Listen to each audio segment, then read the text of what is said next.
Amém e graças a Deus. Amém. Então, na semana passada, nós finalizamos o capítulo 4, onde a partir do versos 7 nós falamos. Nós repartimos o capítulo 4 em duas partes. Falamos do 1 até o 6 e do 7 até o final. E na semana passada nós falamos que Paulo, ele ali no versículo 7, ele já começa falando sobre nós sermos um vaso de barro que portava, ou que porta, o maior tesouro, que é a presença do Espírito Santo, que porta o que é mais caro, o tesouro escondido, esse Evangelho de Cristo também. Fala também, na semana passada falamos também sobre os sofrimentos da vida cristã, onde os mesmos, eles acabam mostrando a fragilidade do vaso, o quanto nós somos pessoas que vão se degradando, que vai causando a corrupção, não no sentido errado, mas corrupção do corpo. O corpo vai corrompendo-se, vai ficando mais velho, vai perdendo as forças, vai perdendo a energia, vai perdendo a vitalidade, vai perdendo o vigor, de acordo com o passar dos anos, conforme vamos envelhecendo. Ou seja, causando a corrupção desse corpo físico, mas ao mesmo tempo, o nosso exterior, o nosso homem, da mesma forma que o nosso homem exterior se deteriora, o nosso homem interior, agora sim, obrigado Jesus, se renova através da vida no Espírito Santo. Então essa mensagem, ela está disponível no canal. Faço questão de você assisti-la novamente, irmãos. É uma palavra que vai falar muito forte aos corações. Quem passa por luta é obrigado a entender o porquê. Senão começa a amaldiçoar todo mundo, a amaldiçoar Deus e tudo que acontece. Aprenda, olhe para as Escrituras, ouça as Escrituras, que aí a gente não vai errar, irmãos. Não vamos cometer blasfema. Muitas vezes blasfemar contra Deus é falarmos, brigarmos com Deus. Então eu te convido, está lá no canal disponível, né? Canal da igreja Palavra Rema. Voltamos ao ar de novo. Fizemos um novo canal, porque o outro foi tirado do ar e não conseguimos recuperá-lo. Então, Paulo ele contrasta os nossos sofrimentos leves como uma glória eterna que pesa mais do que todos os sofrimentos, as lutas que nós temos. E aquilo que nós acabamos dando atenção, aquilo que nós vemos, ele é transitório. E ele diz e nos ensina a atentarmos os nossos olhos, fitarmos os nossos olhos naquilo que não se vê, aquilo que é eterno.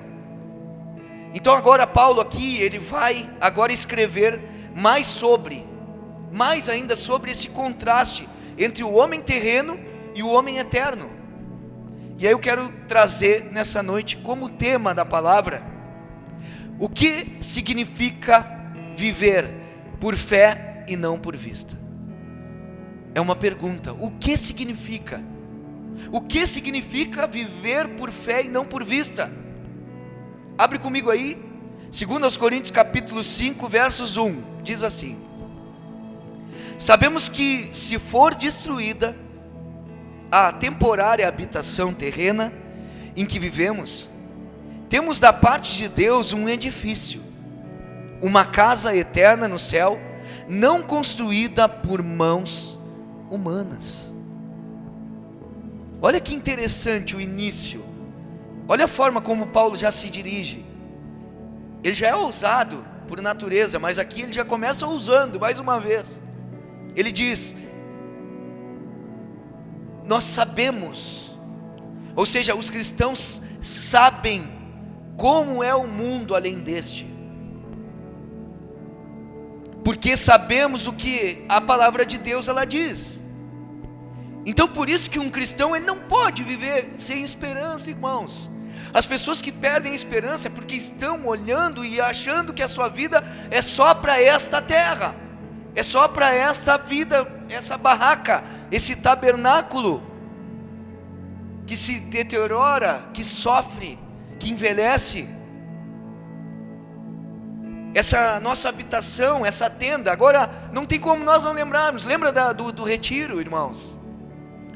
Aqui a palavra ela usa o nosso corpo humano, o nosso corpo carnal, como uma tenda, como uma barraca, como um tabernáculo, como algo que está, o quê? Suscetível ao tempo. Ou seja, lá no retiro mesmo, a barraca, se está chovendo, molha dentro dela. E a gente teve que abandonar as barracas lá no retiro, muitos não puderam mais ficar. Tem como uma pessoa realmente não ser, habitar dentro de uma barraca dia após dia, e ela com o vento, com a tempestade, ela vai ser chacoalhada, vai ser alcançada, vai ser acometida. Eu lembro aqui de uma pescaria que eu fui fazer uma vez, lá nos moles de São José do Norte, e nós estávamos numa barraca, e virou um temporal, irmãos, e nós tínhamos que estar agarrando a barraca para ela não voar. Então a nossa habitação, ela é frágil. Aqui Paulo, ele usa uma tenda para representar o corpo humano, uma estrutura temporária, desmontável e relativamente frágil. De forma parecida é o nosso corpo enquanto estamos na terra. Ele é temporário, ele é mortal, ele é perecível. Agora há uma esperança para mim, para você. Eu e você devemos aguardar com anseio, com desejo, onde aguardamos receber um edifício da parte de Deus, ou seja, um corpo espiritual eterno e incorruptível, imperecível. Você não sonha com isso, você não se converteu, me desculpe. Se você não sonha com a eternidade, se você não sonha em viver uma vida sem choro, sem dor, sem lutar contra o pecado, estar ali presencialmente na frente de Cristo, cara, você não se converteu, ou nem eu. Se a gente não anseia isso, olha o versículo 2, vai junto, vamos entrando no texto. Enquanto isso, olha o que Paulo fala: gememos, desejando ser revestidos da nossa habitação celestial. Aqui muitos acham, não vamos pensar que Paulo estava depressivo, que Paulo estava passando por uma situação que ele estava desejando a morte. Não, irmãos, Paulo não está querendo morrer, quando ele declara que deseja ser revestido da nova habitação. O que ele quer dizer com isso? Como cristãos, eu e você, nós gememos, porque vemos tanto as limitações deste corpo, quanto a superioridade do corpo que está por vir. Ou seja, eu olho para mim, mas eu olho para frente e imagino o corpo glorificado. Você sabe o que é sentir dor? Deixa eu falar uma coisa para ti: com o corpo glorificado não vai haver mais dor.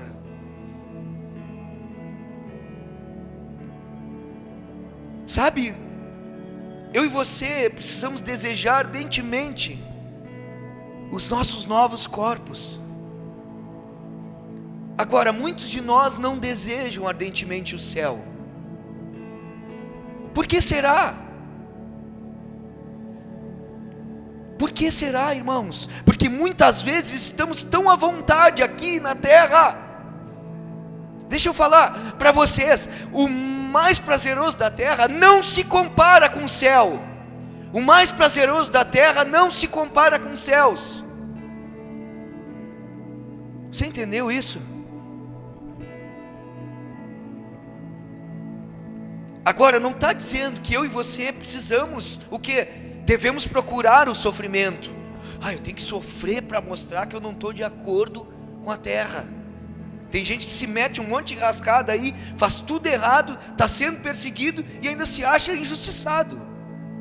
Não é esse tipo de perseguição, não é esse tipo de sofrimento que Paulo passava. Paulo passava sem culpa, sendo idôneo, sendo isento.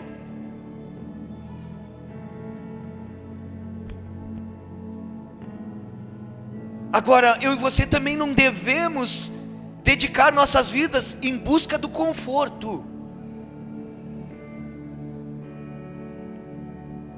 Quantos de nós se omitem, quantos de nós não enfrentam situações, muitas vezes não falam cara a cara com pessoas, não sustentam opinião para não ter intrigas, brigas, contendas. Deixa eu falar uma coisa para ti. Deus não chamou para a gente viver uma vida confortável na terra. O próprio Jesus disse: eu não venho para trazer paz, eu venho para trazer espada. O que é isso? Jesus veio, tirou uma espada e desembainhou ela. Não é isso que ele estava falando. Ele veio para trazer divisão, no sentido de quê? De fazer separação entre quem é dele e quem não é. Ou seja, pela morte de Cristo, pela causa de Cristo, nós vamos ser perseguidos. Quem é o nosso mestre, irmãos? Quem é o nosso Deus? Quem é o nosso Senhor? Então não há como ficar em cima do muro. Eu fico aqui em cima do muro para não confrontar, para não me posicionar. Cara, eu prefiro que a pessoa fique braba comigo quando eu sou cri-cri, chato, cobrando ela. Quando eu falo a verdade em Deus, que eu cobro as coisas de Deus, eu pode ter que não querer ficar falando comigo por um momento, do que eu omitir a verdade que eu sei que deve ser falada. E você e eu precisamos ser assim.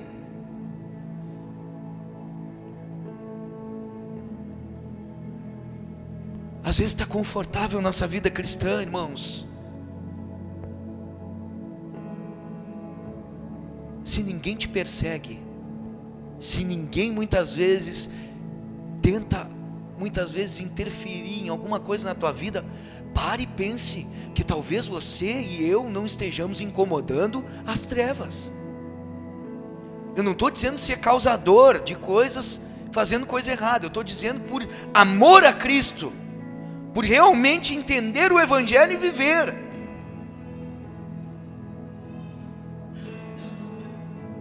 Às vezes as pessoas se surpreendem. Dentro de uma empresa, acontece uma perseguição. Com quem? Foi logo comigo. Por que será? Por que será? Tu não deu margem, tu não fez nada errado, tu está tudo certo, tu está realmente mantendo a vida cristã com ética, com moral, com conduta. É tu que vai ser perseguido, porque nós andamos na contramão de um mundo cheio de falsos valores, aonde na nossa vida ensina a pisar em cima de pessoas, nem que seja necessário para chegar em algum lugar. Só que Jesus fala: se te deram numa face, vai lá e dá outra. Se a lei dizia que tu tinha que andar 1 milha, agora tu tem que andar 2. Se te roubaram o teu casaco, agora dá também a tua túnica.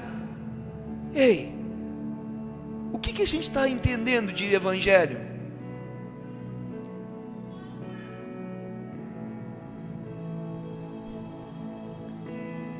Não há nada de errado, irmãos, em desejar ardentemente o céu.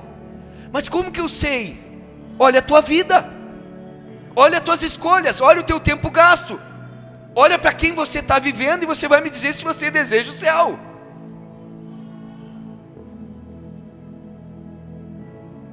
É certo concordar com Paulo, é certo, e nós devemos também dizer como ele: nós gememos.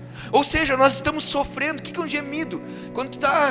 Quando uma criança mesmo está dormindo, às vezes deita meio ruim da gripe, está ali amoladinha, o que acontece? Aí tu vê aquele gemido, dá aquele gemido. É isso. O gemer é o quê? É acusar essa dor, ou seja, sentir a dor que está acontecendo aqui, por tudo que está sendo feito contra a igreja, contra as coisas de Deus, contra o padrão realmente dos céus. E nós gememos por uma morada eterna, por uma habitação sem corrupção. Por isso que não dá. Às vezes eu fico pensando, pessoas veem injustiças e ficam neutras. Vê tanta aberração e as pessoas ficam quietas no sentido nem para orar, nem para se indignar dentro, acham normal. Irmãos, deixa eu te dizer, se a gente está assim, bem provável que a gente vai continuar morando aqui na terra e não no céu. Bem provável.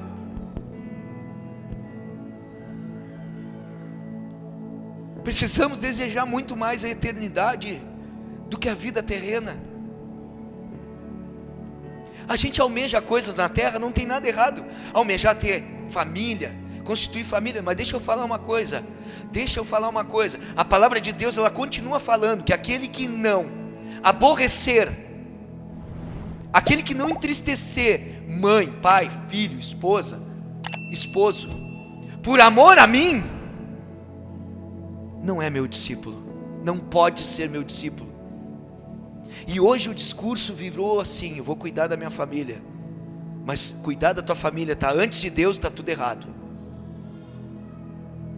Cuidar da tua família, ele vem logo após você realmente viver uma vida para Deus. Porque não tem como você cuidar de algo tão precioso quanto a tua família, se você não tiver relacionamento com aquele que mostra que isso é muito valioso. Olha o 3, o que fala? Ele diz assim: porque estando vestidos, não seremos encontrados nus. O que estava acontecendo aqui? A filosofia era atual naquele tempo. Então a filosofia grega, eles pensavam que um espírito sem corpo era o mais alto nível de quê? De existência. Eles pensavam no corpo como uma prisão para a alma. E eles não viam nenhuma vantagem em ser ressuscitado em outro corpo. Então Paulo, o que ele está fazendo? Além de ensinar, instruir a igreja, trazendo fundamento realmente sólido, ele estava confrontando muitas vezes as ideias dos filósofos, que estavam impregnados na cultura daquele povo. As pessoas se convertiam ao cristianismo, mas eles traziam o judaísmo, eles traziam filosofia grega. E às vezes nós, dentro da igreja, somos assim. A gente vem para Jesus, mas a gente vem cheio de bagagem. A gente vem cheio de coisas que nos ensinaram que realmente não tem valor, são lixo. E a gente quer fazer fusão, junção entre a verdade absoluta do evangelho com essas monte de porcaria. E era isso que estava acontecendo. Então Paulo está trazendo aqui um ensino, usando essa forma de linguagem para falar da importância do corpo terrestre, ou seja, o corpo finito, mas também do corpo espiritual, que é eterno. Paulo sabia que aqueles que morressem fiéis, eles não permaneceriam nus. Ou seja, o que ele está falando? Após a morte, não ia ficar sem corpo. Pelo contrário, eles seriam ressuscitados e iriam se revestir de um corpo espiritual para morar com o Senhor. Agora que interessante, que esse versículo, ele fala assim, volte nele ali: porque estamos vestidos, não seremos encontrados nus. Só que interessante que a palavra de Deus, ela traz um sentido para vestes. Essas vestes, o estar vestido tem a ver com justiça. Olha o texto comigo aí, abre Evangelho de Jesus escrito por Mateus, capítulo 22, vamos lá, do 11 ao 14. Olha o que diz as escrituras. Mateus 22, do 11 ao 14. Essa parábola é bem conhecida. Acredito que todos que aqui estão já ouviram falar dela. Ela relata o quê? O convite para o casamento, para o banquete, tá? Então diz assim, do 11 ao 14. Mas quando o rei entrou para ver os convidados, notou ali um homem que não estava usando veste nupcial. E lhe perguntou: amigo, como você entrou aqui sem veste nupcial? E o homem emudeceu. Então o rei disse aos que serviam: amarrem-lhe as mãos e os pés e lancem-no para fora, nas trevas. Ali haverá choro e ranger de dentes. Pois muitos são chamados, mas poucos são escolhidos. O que era o contexto dessa parábola?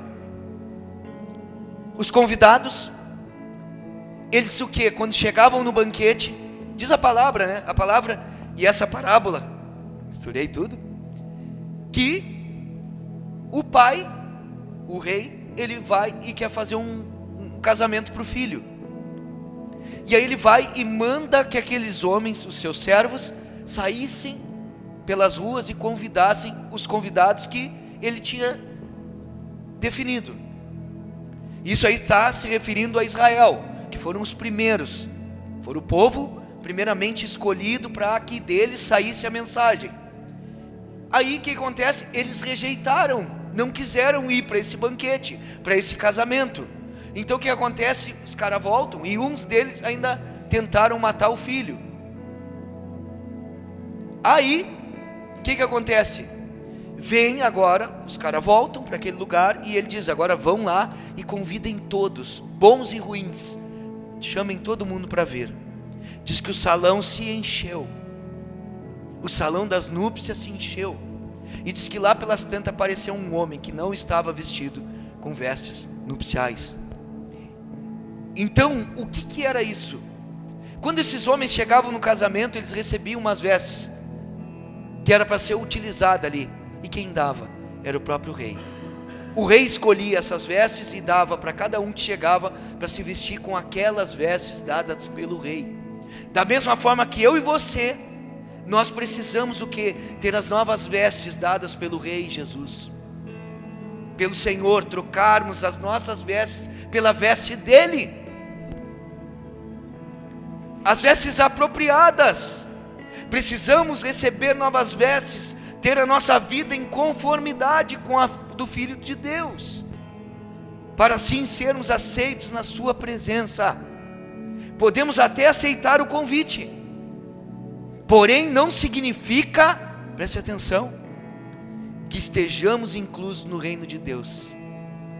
Aceitar o convite não quer dizer que eu estou incluso. Por quê?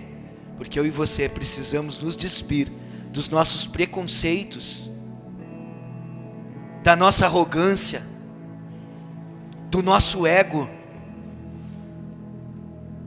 e deixar que o Senhor venha nos vestir conforme a sua justiça e a sua vontade. Muita gente, irmão, pode falar em nome do Senhor,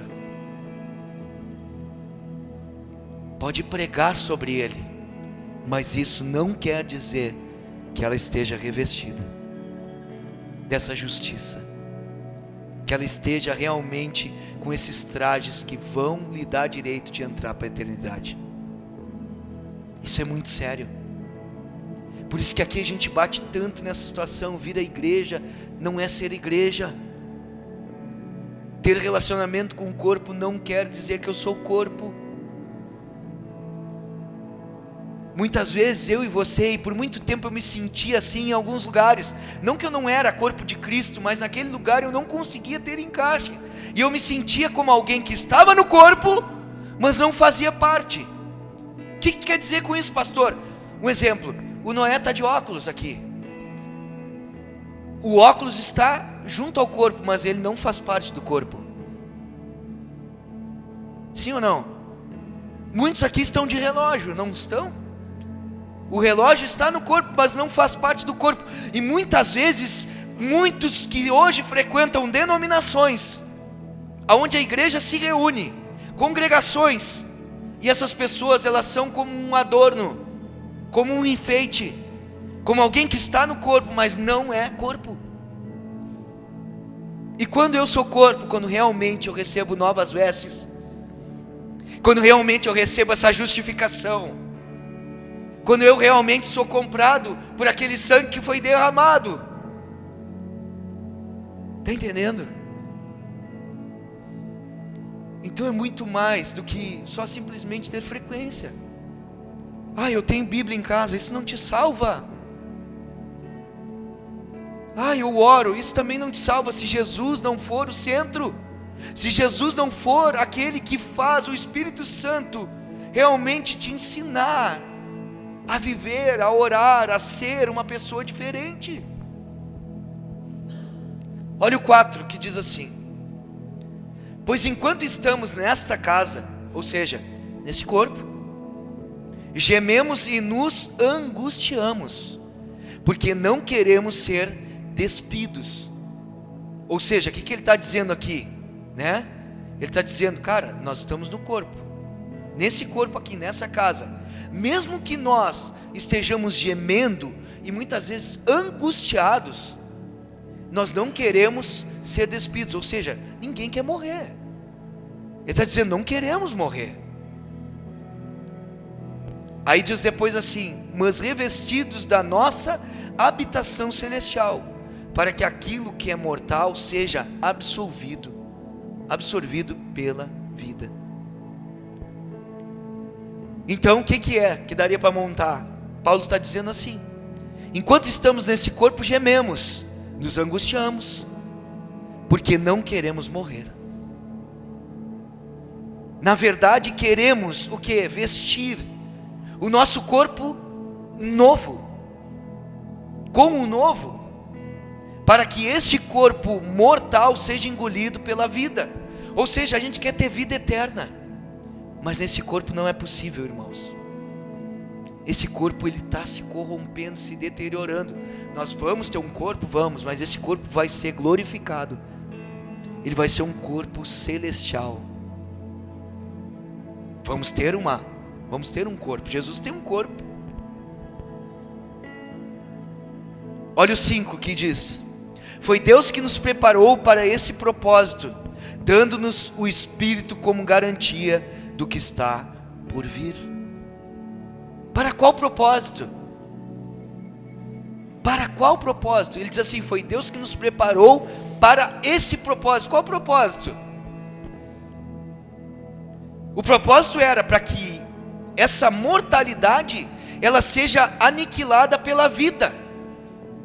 Esse é o propósito de nós termos um novo corpo, uma nova essência. Lembra aqui comigo, quando Jesus aparece na praia depois de ressurreto, com seu corpo glorificado, eles reconheceram Jesus? Então isso já é uma dica de que o corpo em si era diferente. Chegou na praia e quando ele começou a fazer coisas que ele realmente já fazia, eles viram, é o mestre. Pedro salta lá do barco, se atira dentro da água, sai a nado.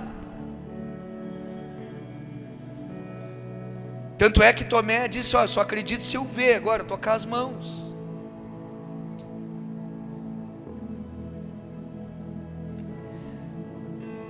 Olha só que lindo isso aqui. Hoje eu estava vendo e eu li uma história que eu achei fantástica. Então o que diz aqui, foi Deus que nos preparou para esse propósito. Olha só, hoje eu ouvi, ou melhor, eu li, não ouvi, eu li uma história, que havia um homem que estava trabalhando em uma igreja, em um prédio de uma igreja, e ele estava trabalhando em um bloco, e essa igreja toda estava organizada, tudo no seu lugar, tudo certinho.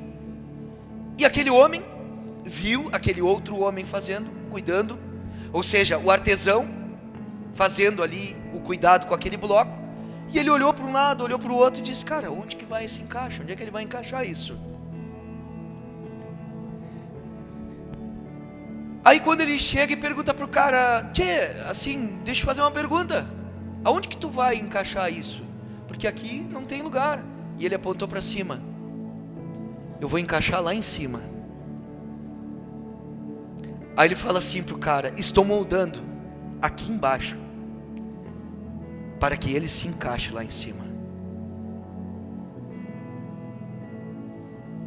Aquele homem no meio de todas as provas que ele estava passando,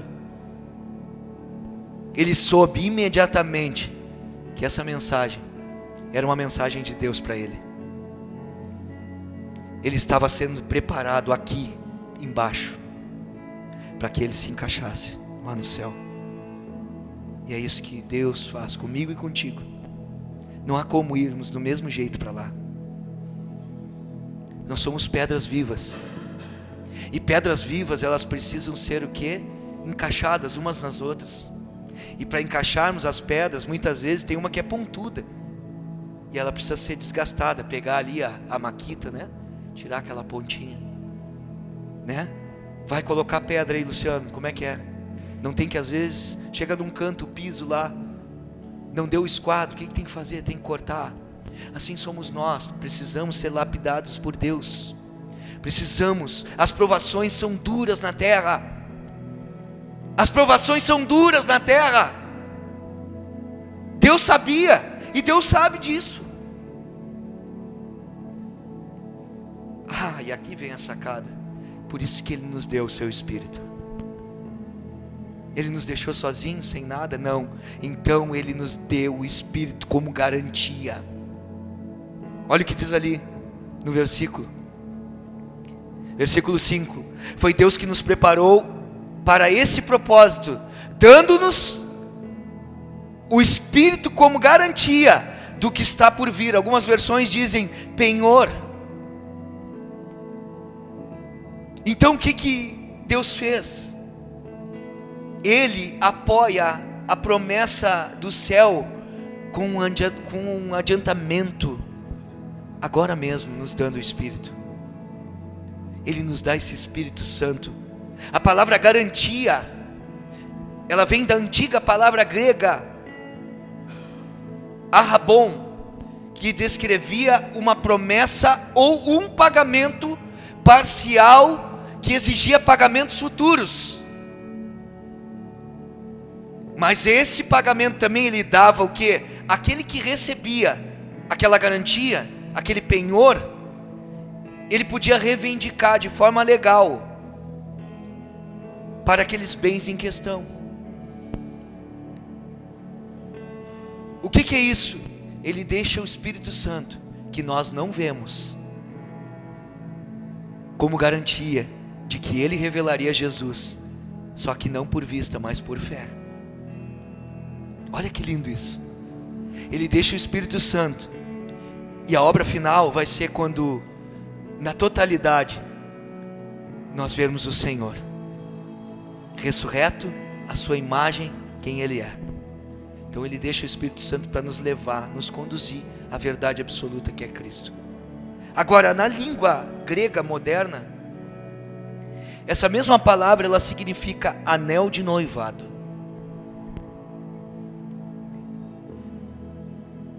Ele nos deixou o quê? O Espírito Santo como garantia da sua obra final. O desfecho de todo o seu propósito final, a volta para buscar a sua noiva. O Espírito Santo é um símbolo de aliança. É a aliança de que Jesus vai voltar para buscar a sua noiva. E também a vida eterna a todos que são dele, e estes com o corpo glorificado. Irmãos, isso tem que fazer sentido para nós. Isso tem que realmente ser uma coisa que aquece os nossos corações, irmãos. Sabe, toda essa luta nesse corpo que se ofende, que muitas vezes sofre, ele tem um prazo, ele tem um tempo de duração. Só que a eternidade não, a eternidade vai sempre, aquilo que é eterno mesmo, eterno já diz por si. Então a gente não atentar naquilo que se vê, mas naquilo que não se vê, irmãos. Versículo 6: portanto temos sempre confiança, e sabemos que enquanto estamos no corpo, estamos longe no Senhor, ou do Senhor. Ou seja, nessa vida terrena, não vemos o Senhor face a face. Esse é o significado desse versículo. Ele está dizendo isso. Nós não estamos vendo Jesus. Por isso que Ele nos deixou o Espírito Santo como garantia de que o veremos como hoje somos vistos por eles, ou por Ele, perdão. Está entendendo? O 7 diz assim: porque vivemos por fé e não pelo que vemos. A expressão andar, ela que é muitas vezes usada no sentido figurado para quê? Para passar a ideia de viver, de agir, de levar um certo tipo de vida. Assim, andar pela fé significa levar uma vida guiada pela fé, confiando em Deus e naquilo que Ele revelou em sua própria palavra. Paulo contrasta andar pela fé com andar por vista, ou seja, levar uma vida guiada pelo que os olhos veem, preste atenção, e pela aparência externa das coisas. Isso seria uma vida de andarmos por vista. Por que hoje o misticismo dá tão certo dentro das igrejas? Por que sempre tem que ter alguma coisa palpável? Porque as pessoas têm dificuldade de andar por fé. Porque fé é uma convicção. Eu não preciso ver para crer, eu creio mesmo sem ver. E é isso que está muitas vezes destruindo o evangelho, porque estão sempre colocando alguma coisa para as pessoas se pegar. Quantas vezes a gente ouve as pessoas dizendo aí na rua: a gente tem que se pegar em alguma coisa. É ou não é verdade? Tu tem fé? Não, a gente precisa ter fé, se pegar em alguma coisa. Se não for Jesus, esquece. É ou não é verdade? Paulo e os discípulos de Jesus, apesar de não conseguirem enxergar literalmente a sua recompensa celestial, eles tinham uma base sólida para a sua fé. Assim como eles, todos os cristãos precisam deixar a fé guiar as suas vidas. Por isso Jesus deixou o Espírito Santo como garantia de que um dia lhe veremos. Por isso, irmãos, deixa eu falar uma coisa para vocês aqui. Por isso eu tenho um pouco de dificuldade quando alguns irmãos, eles dizem que viram Jesus de forma corpórea nos nossos dias. Após os discípulos, a gente já não tem relato de mais nada. Paulo foi o último que viu Cristo. A partir dali, ele deixa o Espírito Santo para que, o quê? O Espírito Santo nos revelasse Jesus, não mais de forma corpórea, mas pela fé.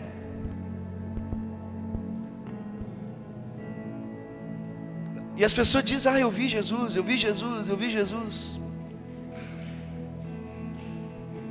Eu também vi Jesus, eu vejo Jesus. Nós vemos Jesus, mas de que forma? Pelo Espírito Santo, através do que Ele nos ensina. Nós vemos pela fé, nós contemplamos quem Ele é pela fé. E como que isso é demonstrado no meu dia a dia? Quem viu Jesus realmente tem uma vida diferente. Quem viu Jesus pela fé, as suas atitudes mudam. Isso é andar por fé.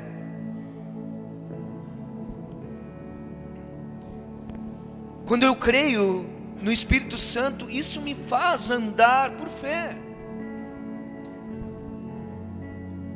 Agora, o que é andar por fé, pastor? Andar por fé, sabe o que é, irmãos? É continuar mesmo sem ver, sem sentir, mesmo quando tudo está dando errado, mesmo assim eu continuo crendo no que Ele falou. Isso é andar por fé. Eu sei que muitos de nós passam lutas, adversidades. Quanto tempo na minha vida eu passei por coisas e não estamos sujeitos a passar de novo. Nós somos acometidos por enfermidades, nós somos acometidos por problemas de escassez financeira, somos acometidos por tantas coisas, irmãos. Sofremos, mas uma coisa é certa: precisamos continuar crendo no que Ele falou, no que Ele prometeu. Isso não deve interferir na nossa vida, na nossa caminhada. Viver por fé e não pelo que vemos é um dos grandes e difíceis princípios da vida cristã. Isso deve surpreender até mesmo os anjos, cara. Por quê? Porque eles nos assistem, eles nos olham, eles estão aqui de forma espiritual. E deve surpreender eles pelo fato de que nós vivemos, servimos e estamos dispostos a morrer por um Deus que nunca vimos. Isso é fé.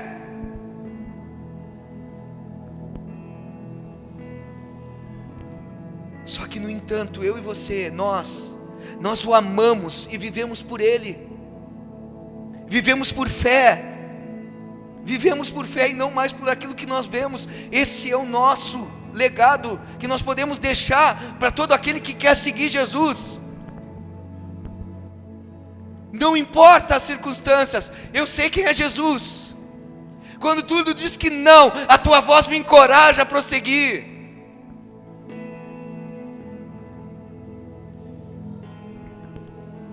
Versículo 8: temos, pois, confiança e preferimos estar ausentes do corpo e habitar com o Senhor.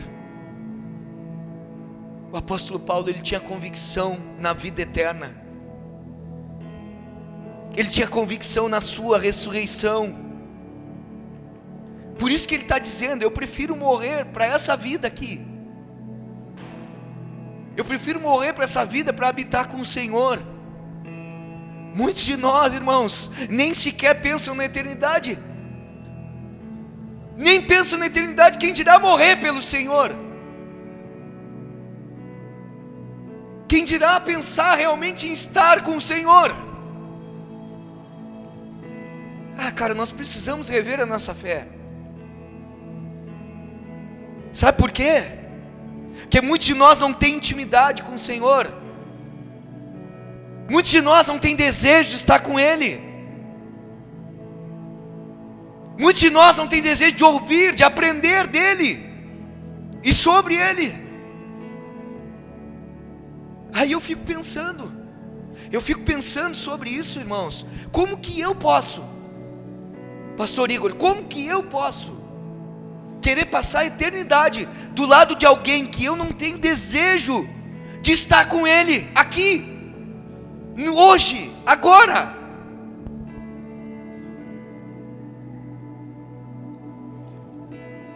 Mas eu não tenho vontade. Deixa eu te dizer uma coisa: quem se converte não vive mais pela sua vontade. Uma pessoa que diz que se converteu, esquece a vontade.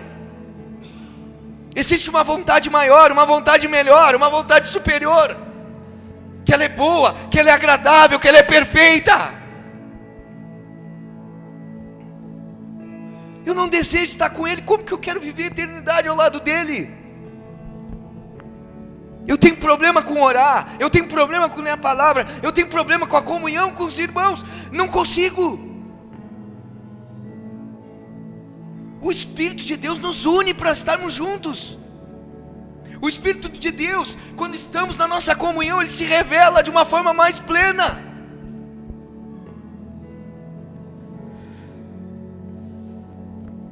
Eu não consigo entender que céu que as pessoas estão desejando, se não querem estar com Jesus, não querem estar com os irmãos. Para onde você acha que você vai?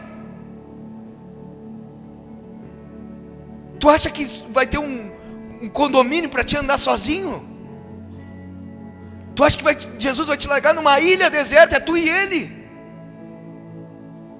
A gente está muito errado, a gente está equivocado. Por isso que é aqui que nós somos o quê? Aquele bloco que é lapidado, aquele bloco que é cortado as pontas, para poder o quê? Ajustar aqui, para se encaixar lá no céu. Nós precisamos entender o que é igreja. Perdeu-se a forma. Igreja virou tudo para mim, nada para ti. Igreja virou, vai lá e busca a tua bênção, é para ti, é só tu, que importa a tua vida. E hoje nós passamos mais tempo desconstruindo essas mentiras. E quando nós realmente achamos a essência, muitos de nós não querem, porque é tão simples. E eu não quero coisa simples. Eu quero que me engana que é o bom, me engana que é bom. A gente troca a simplicidade de tirar um peso das costas das pessoas, de algo que Jesus não coloca.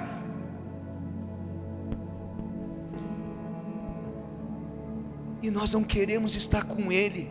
Nós éramos para estar aqui todo o tempo que tivesse uma comunhão entre nós. Nós éramos para estar os primeiros aqui. Ai pastor, mas isso não quer dizer que eu não sou alguém que sou salvo. Pois é, mas olha a tua agenda, olha as tuas atividades, olha a tua semana, para quem que você vive?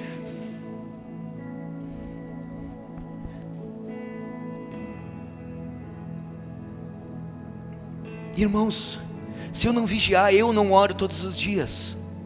Não estou dizendo que eu sou melhor, irmãos, amém? Mas com toda a responsabilidade que eu tenho, se eu não vigiar, eu não oro todos os dias. Aí a gente não tem contato, não tem intimidade com Deus, não tem intimidade com o corpo. Vai me dizer para mim que quer morar no céu?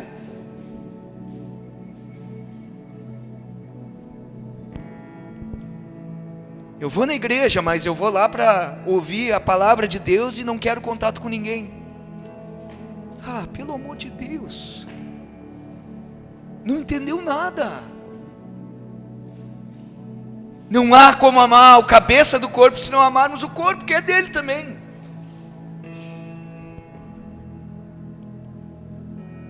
Mas tu não sabe quanto que eu me machuquei, e quantas vezes tu já machucou alguém.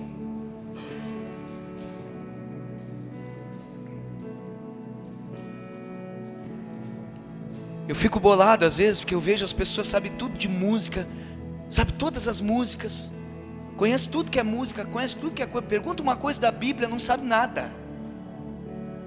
Sabe de série, sabe de ator favorito, sabe de tudo que está na onda, de produto novo que está no mercado. Mas pergunta de comunhão com Deus, não sabe nada. E quer morar no céu.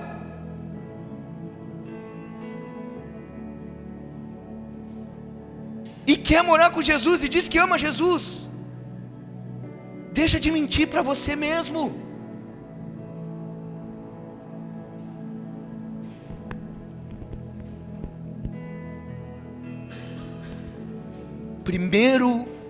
Primeira pedrinha no sapato já não aguenta mais, já está sofrendo.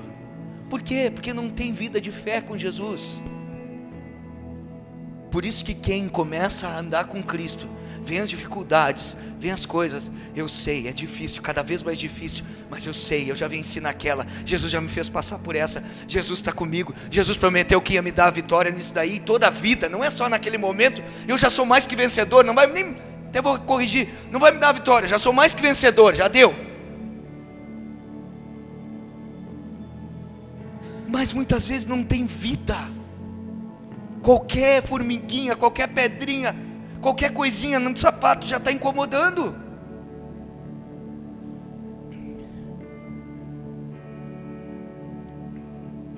Versículo 9 diz assim: por isso temos o propósito de lhe agradar, quer estejamos no corpo, quer o deixemos. Estejamos vivos ou mortos, o propósito é agradar ao Senhor. Deixa eu falar uma coisa para ti, o que fazemos agora tem consequências, irmãos. O que nós fazemos aqui na terra tem consequências eternas. E aqui eu estou falando, acredito, para pessoas salvas, pessoas que estão se mantendo em Cristo, mas igualmente tem consequências eternas. Como assim? Porque nós vimos aqui em 1 Coríntios capítulo 3 que todos nós nos apresentaremos diante de Jesus para ter nossas obras expostas. E aquilo que não for feito para Ele vai queimar, não vai ser como se nós nunca tivéssemos feito. Sabe aquilo que tu está fazendo para Deus, se não for para Ele, não vai ter memória alguma, vai queimar, como se tu nunca tivesse feito. Eu também. O que fazemos agora tem consequências eternas. O nosso objetivo deve ser persistentemente agradar a Deus. E agradar a Deus vai muitas vezes desagradar o homem. aquele homem que era cego de nascença. Ele tem um encontro com Jesus, Jesus vai lá, faz o lodo, passa nos olhos dele, ele é curado. Vem o fariseu lá e diz, não pode curar no sábado. Aí o que acontece? A dúvida era quem pecou, pai, mãe, quem foi que pecou, foi ele e tal. O que acontece? Os fariseus têm evidência do milagre, e eles preferem o que? Agradar os homens do que agradar a Deus. Viver uma vida de fé verdadeira, viver por fé e não por vista, é muitas vezes comprarmos briga com aquilo que é certo. É realmente defender uma verdade que não pode ser negociada,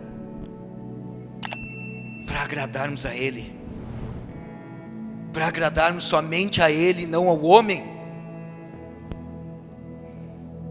Versículo 10, e neste eu finalizo. Pois todos nós devemos comparecer perante o tribunal de Cristo, para que cada um receba de acordo com as obras praticadas por meio do corpo, quer sejam boas, quer sejam más. Me antecipei, eu falei um pouco disso. Nós devemos viver compreendendo que o que fizermos será julgado. É possível ter uma alma salva, preste atenção nisso. É possível ter uma alma salva e uma vida desperdiçada. Ah, cara, isso é forte, cara. Isso aqui tem que gerar temor no nosso coração, gente. É possível viver uma vida salva. É possível nós chegarmos e sermos salvos, mas termos uma vida toda desperdiçada, com esforços que foram feitos, com propósito, com vontades erradas. E isso vai ser julgado no tribunal de Cristo. Mas isso não deve servir como algo para nos trazer um peso, mas sim um encorajamento, para que eu e você venhamos a praticar o nosso serviço para o Senhor de forma correta. Olha o que diz Hebreus 6,10, que diz assim: Deus não é injusto, Ele não se esquecerá do trabalho de vocês e do amor que demonstraram por Ele, pois ajudaram os santos e continuam a ajudá-los. Paulo sabe que os problemas dessa vida valem a pena, porque ele será recompensado no tribunal de Cristo.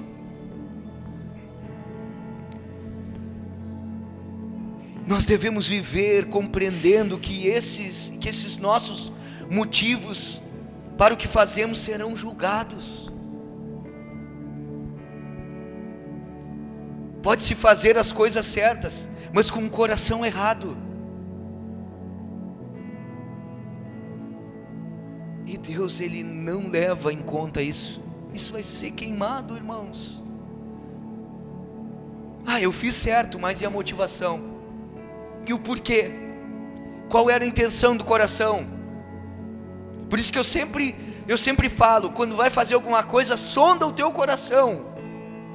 Vê a primeira coisa pela qual tu está fazendo isso. Deus ainda usará com frequência essa pessoa, essa que está assim, e até mesmo trará grande bênção através dela. No entanto, no final, é como se eles não fizessem nada pelo Senhor, porque seus motivos de serviço não glorificaram a Cristo.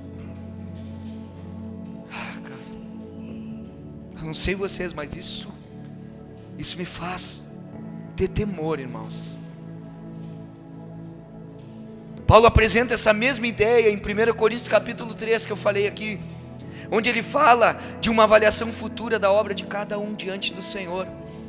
Nessa passagem ele deixa claro que o que fazemos e nosso motivo para fazê-lo será testado pelo fogo, e o fogo purificador de Deus queimará tudo o que não foi dele. Não seremos punidos pelo que não foi feito corretamente ao Senhor. Essas coisas serão simplesmente queimadas. Até porque a palavra de Deus diz em 1 Coríntios capítulo 3, que eles vão ser salvos como pelo fogo. Ou seja, vão ser salvos, mas as obras vão queimar. Porque Jesus, a gente é salvo não pelo que faz, mas pelo que Ele fez por nós, pela graça dEle. Só que o que Ele está falando e nos ensinando? A gente é salvo, um salvo pratica boas obras. Ele não é salvo pelas obras, mas um salvo pratica boas obras.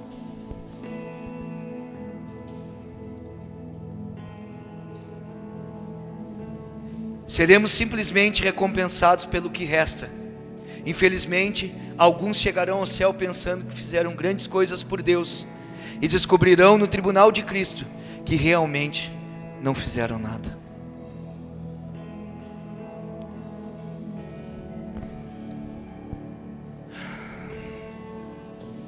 Como está? Como está o nosso coração, irmãos? Eu falo muito sobre isso. Como está o teu coração? Não falo? Em seguida eu pergunto, e aí, como é que está o coração? Porque às vezes o que está parecendo não é o que o coração realmente quer. Eu já fiz isso. Eu já servi Jesus por motivações erradas. Hoje tento não mais fazer assim. Mas precisamos muitas vezes pedir que o Espírito Santo sonde o nosso coração, para revelar a real intenção daquilo que nós fazemos. É para me proclamar, para mim aparecer? É para que os outros vejam que eu faço, que eu estou junto, que eu participo? Ou que realmente eu valorizo? Ou que realmente eu entendo que aquilo ali é importante? Ou que realmente aquilo ali nutriu a minha vida, nutre a vida da igreja? É isso que a gente tem que pensar. Que a gente possa entender que todo sofrimento nessa barraca aqui, ele vai até o final da nossa vida terrena. E depois, nós não mais teremos isso. Teremos uma edificação que não mais está sujeita às lutas, às adversidades, às tristezas. E é nisso que deve se apoiar a minha e a tua fé. E assim nós, em toda luta, toda adversidade que enfrentarmos, deixarmos o Senhor extrair o melhor de nós e tirar aquilo que não é bom em nós. Vamos ficar de pé? Em nome de Jesus.